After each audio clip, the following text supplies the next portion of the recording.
Hello नमस्ते नमस्कार म हो निर्मल हाल जापान टोकियो ओमोरीमा यो हाम्रो ओमोरी स्टेसन जेआर लाइनको र म यहाँनिर हाम्रो एउटा नेपाली दाइ बसेको देखिरहेको छु र उहाँ दाइसँग मैले थोरै अनुभव लिन चाहेँ जापानको बारेमा त्यही भएर अनि किनभने अहिले जापानको कन्डिसन एकदमै विदेशीहरूलाई एकदमै दुःखद पीडित छ त्यही भएर मैले उहाँबाट चाहिँ थोरै के बुझ्न चाहेँ दाइ नमस्कार नमस्कार, नमस्कार। ए हजुर चाहिँ मैले अनुभव मात्रै गरेको थिएँ नेपाली हो भने तर नेपाली नै हुँदो रहेछ हो, नेपाली नै हो म। ए हजुरको शुभ नाम दाइ मेरो शालिग्राम सापकोटा, सबैले सापकोटा सापकोटा भनेर चिन्नुहुन्छ।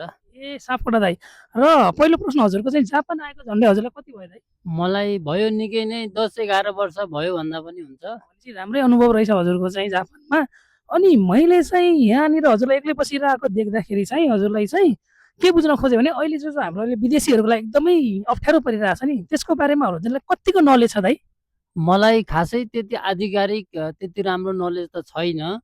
किन भन्दा म साधारण कुक भएको नाताले गर्दा मैले पनि सुनेको सबै साथीभाइहरू सबैको मुखबाट सुनेको कि अब कडा हुँदैछ, गाह्रो छ, यी होकेनहरू तिर्नुपर्छ, नेङ्गिनहरू, पेन्सनहरू सबै कुरा तिर्नुपर्छ, नभए हामीलाई गाह्रो छ भन्ने मैले सुनिरहेको छु। अब आधिकारिक मलाई पनि त्यति थाहा भएन। हजुर कुक भिसामा अहिले फेरि कुक भिसामा नै एकदमै अप्ठ्यारो भइरहेछ 30 दिनको भिसा दिइरहेछ भन्ने मैले पनि धेरै सुनिरहेको छु तर प्रत्यक्ष देखेको छैन सुनि चाहिँ रहेको छु हो निर्मलजी, मैले पनि तपाईँले सुने जस्तै सुनेको हो। मैले पनि आधिकारिक मैले पनि अहिलेसम्म थाहा छैन। सुन्नमा र मिडिया फेसबुक, टिकटक हुँदी, इन्स्टाग्राम हुँदी मैले त्यही पाएको छु, त्यही देखेको छु। ए अनि चाहिँ यो जो अहिले जो जापान सरकारले अलि यो नयाँ सरकारले जो निर्णय गरेछ नि यो कस्तो लाग्छ हजुरलाई सही हो या गलत हो अब यो चाहिँ कति पुरै गलत हो भन्नु पनि मलाई लाग्दैन। हामी नियम कानुनमा बस्यौँ भने यो हाम्रो लागि राम्रै हो। तर अहिले जो चलिरहेको सबै भइरहेको छ यो एकदम 81 यस्तो चेन्ज गर्दा सम्पूर्ण विदेशीहरू मर्कामा परेको कुरा मैले सबै साथीहरूसँगबाट बुझ्न पाएको छु।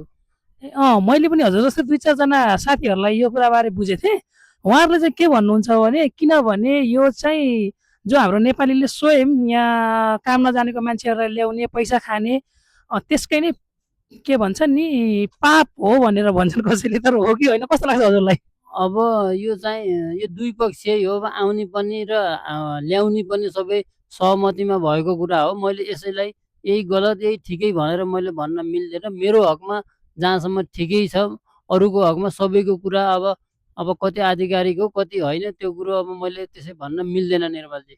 ए मलाई पनि के लाग्छ भने किनभने त्योभन्दा पनि अहिले चाहिँ यो जापानमा विदेशीको नाममा नेपालीहरू पनि झन्डै झन्डै एकदमै 2 लाख प्लस भइसकेछन् भने अरू विदेशी पनि 3 लाख 4 लाख 5 लाख भने चाहिँ विदेशी धेरै भएको कारणले गर्दा हो कि भन्ने मलाई चाहिँ लागिरहेछ कस्तो सर हो, मलाई पनि त्यस्तै त्यस्तै लागेको छ। अनि विदेशीहरूले सबै काम राम्रो नगरिकन कति नराम्रा कामहरू पनि अब चाहिँ पिउनीहरू, रक्सी पिउनी सँगबाट लिएर सबै कामहरू नराम्रा कामहरू पनि गरेको भएर टोकियो सरकारले पनि अलिकति एक्सन लिएको हुनुपर्छ जस्तो मलाई लाग्छ।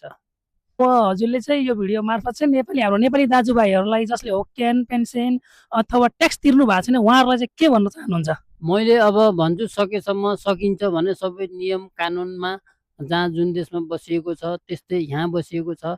यहाँ बसेको साथीहरूले नियम कानुनमा आएर आफ्नो सबै तिर्नुपर्ने पनि तिरौँ र आफूले लिनुपर्ने फाइदा पनि जस्तो कमाइहरू सबै फाइदाहरू पनि हामीले लियौँ, नियममा बसौँ र नियम पालना गरौँ भनेर म भन्न चाहन्छु।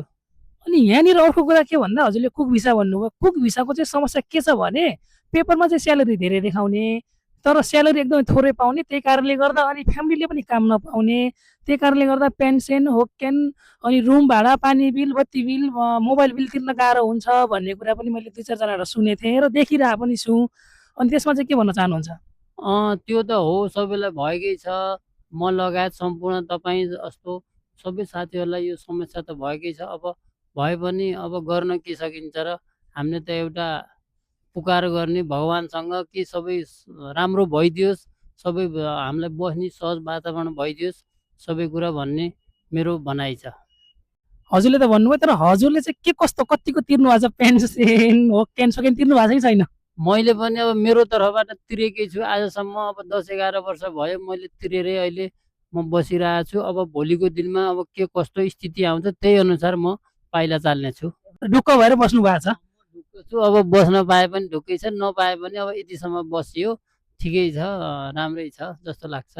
र अब यहाँनिर एउटा लास्ट नेपालबाट आउने जस्तै कुक दाजुभाइ, स्टुडेन्ट दाजुभाइहरू जो पनि हुनुहुन्छ नि अरू भिसामा आउने, उहाँहरूलाई चाहिँ के भन्न चाहनुहुन्छ?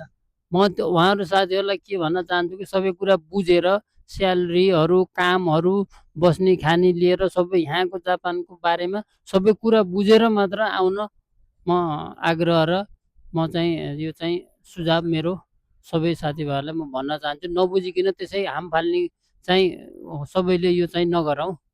ल हस्, धेरै धेरै धन्यवाद सापकोटाजी, एकदम हजुरले समय दिनुभयो, धेरै धेरै धन्यवाद, खुसी लाग्यो। नमस्कार, नमस्कार निरजजी, तपाईँको यो कार्यक्रममा ल हस्, धन्यवाद।